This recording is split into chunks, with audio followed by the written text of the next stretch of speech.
Rural development trust ఇది రాయలసీమలో చాలా వినూతనమైనటువంటి కార్యక్రమాలు. పేదవాళ్ళ రైతులకు బావులు తవ్వించడం, అంతేకాకుండా నీటిని ఒడిసి పట్టడం, అలాగే వర్షపు నీటిని వ్యవసాయానికి వాడుకోవటం కోసం అనేకమైనటువంటి వినూతనమైనటువంటి పద్ధతుల్ని ప్రారంభించింది. వీళ్ళు మొదట కేవలం 1969లో స్పానిష్ చెందినటువంటి వింటేజ్ ఫెర్రర్, అన్నే ఫెర్రర్ అనేటువంటి వ్యక్తులు ఏదో రాయలసీమలో చూద్దామని అక్కడికి వచ్చి అక్కడ ఉన్నటువంటి దుర్భరమైనటువంటి పరిస్థితులు, అక్కడ రైతులు అనుభవిస్తున్నటువంటి పరిస్థితులను చూసి పాపం చెల్లించిపోయి వాళ్ళు ఇక్కడ కొంత మార్పు తీసుకురావాలని చెప్పి వాళ్ళు ఇక్కడే ఉండిపోయి 1969లో రూరల్ డెవలప్మెంట్ ట్రస్ట్ అని చెప్పేసి ఒక ట్రస్ట్ని ఏర్పాటు చేశారు.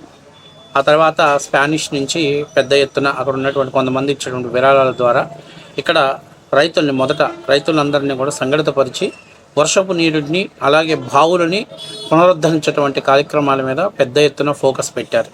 ఆ తర్వాత చిత్తూరు, అనంతపురం, కర్నూలు, కడప, అలాగే ఆ చుట్టుపక్కల ఉన్నటువంటి తెలంగాణలో ఉన్నటువంటి కొన్ని జిల్లాలలో అక్కడ ఉన్నటువంటి పేదరికాన్ని ఆసరాగా చేసుకొని చాలామంది పడుతున్నటువంటి వలస జీవితాలకు అలవాటు పడిపోయినటువంటి వాళ్ళందరినీ కూడా వీళ్ళ ట్రస్ట్ ద్వారా వాళ్ళకి చాలా వినూతనమైనటువంటి సేవా కార్యక్రమాలు చేశారు. ముఖ్యంగా మహిళలు ఆర్థిక స్వలంబన, మహిళలు తమ కాళ్ళ మీద నిలబడేటట్టు ఇట్లాగా అనేకమైనటువంటి కార్యక్రమాలని నిర్వహించారు. అయితే ఈ ట్రస్టు సేవలు పెరగడంతో పాటు ఈ ట్రస్ట్ ద్వారా ఆర్జిత సేవలు ఎక్కువ ఎత్తడంతో పాటు వీళ్ళు అనంతపురంలో మెడికల్ సంబంధించినటువంటి హాస్పిటల్స్ని, అట్లాగే వికలాంగులకు పెన్షన్స్, అలాగే ఒంటరి మహిళలకు ఆర్థిక చేయూత ఇలాంటి కార్యక్రమాలతోటి రాయలసీమలో ఒక చెరగని ముద్ర వేశారు. ఆయన చనిపోయిన తర్వాత అది వారసత్వంగా ఆ ట్రస్ట్ కార్యక్రమాలని అలాగే కొనసాగిస్తూ వచ్చారు.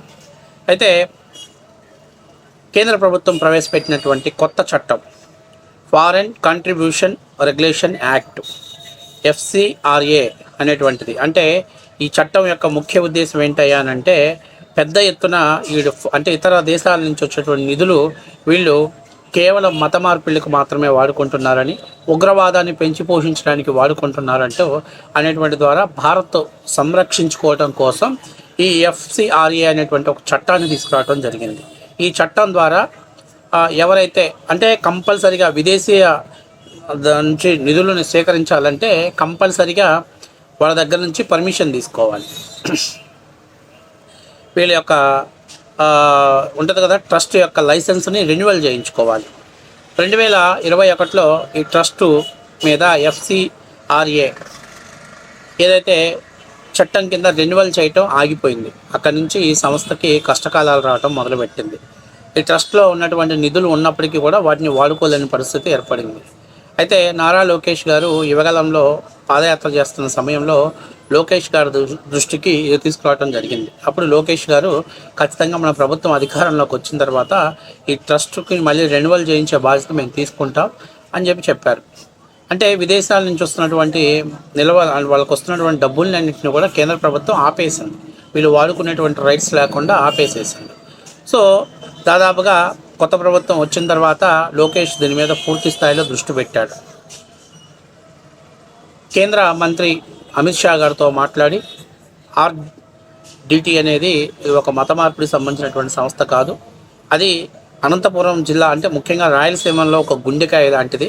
అక్కడ రైతులకు బావులు తవ్వించటం, అట్లాగే వ్యవసాయాన్ని ప్రోత్సహించటం, అలాగే పాడి పరిశ్రమను ప్రోత్సహించటం, అంతేకాకుండా మహిళల యొక్క ఆర్థిక స్వలంబన కోసం రుణాలు ఇప్పించి వాళ్ళని ఆర్థిక స్వలంబనగా నిలబెట్టడం, చేయూతనివ్వటం, ఇలాంటి సంస్థ అనేకమైనటువంటి సేవా కార్యక్రమాలు నిర్వహిస్తుంది. ఈ సంస్థ ఎక్కడా కూడా మత మార్పుల్ని ప్రోత్సహించట్లేదు అని లోకేష్ గారు అమిత్ షా గారి దృష్టికి తీసుకురావడం జరిగింది.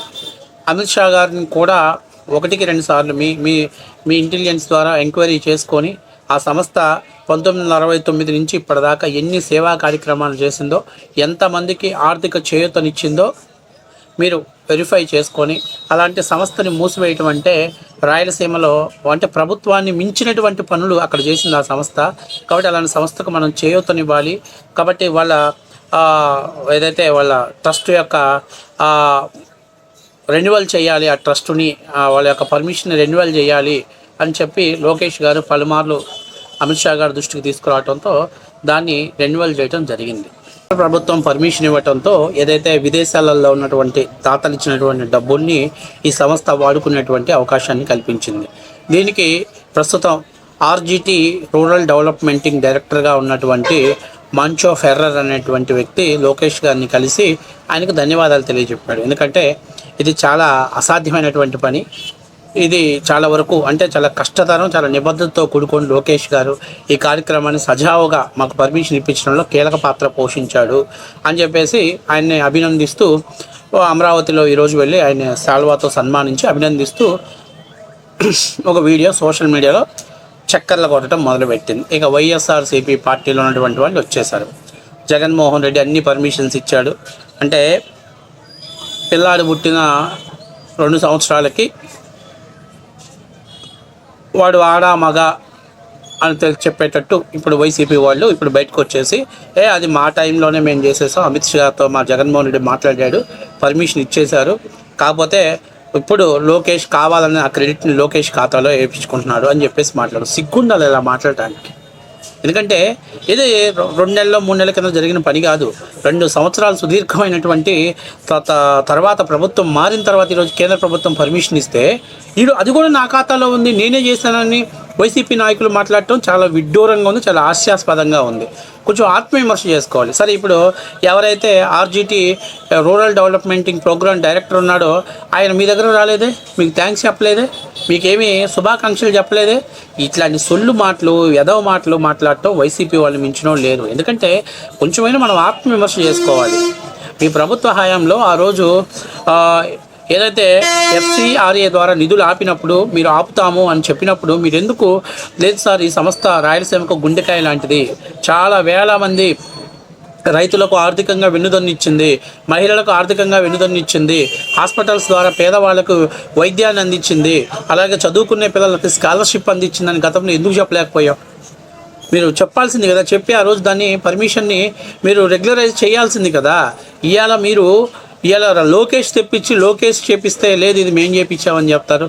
అమిత్ షా గారితో రామ్మోహన్ రెడ్డి గారు మాట్లాడి అక్కడ ఉన్నటువంటి ప్రాజెక్ట్ వివరాలన్నీ కూడా ఆయన ముందు సబ్మిట్ చేసి ఈ సంస్థ ఎటువంటి మత మార్పులను ప్రోత్సహించట్లేదు సార్, ఇది సేవా దృక్పథంతో ఏర్పడిన సంస్థ కాబట్టి రాయలసీమలో కాదు అటు తెలంగాణలో కూడా చాలామందికి ఈ సంస్థ ద్వారా సేవలు అందిస్తున్నారు, ఇది ప్రభుత్వాన్ని మించినటువంటి సేవలు చేస్తుందని అనేటువంటి ఆధారాలన్నీ కూడా వాళ్ళు సబ్మిట్ చేసిన తర్వాత ఈరోజు దాని యొక్క ట్రస్ట్ యొక్క లైసెన్స్ని రెన్యువల్ చేయడం జరిగింది.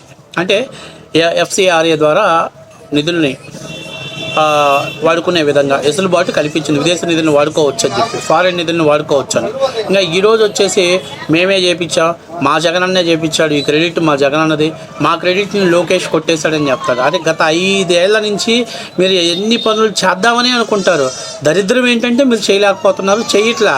కానీ ఈరోజు మాత్రం ఎవరైనా చేస్తే అది నాది అని చెప్తారు.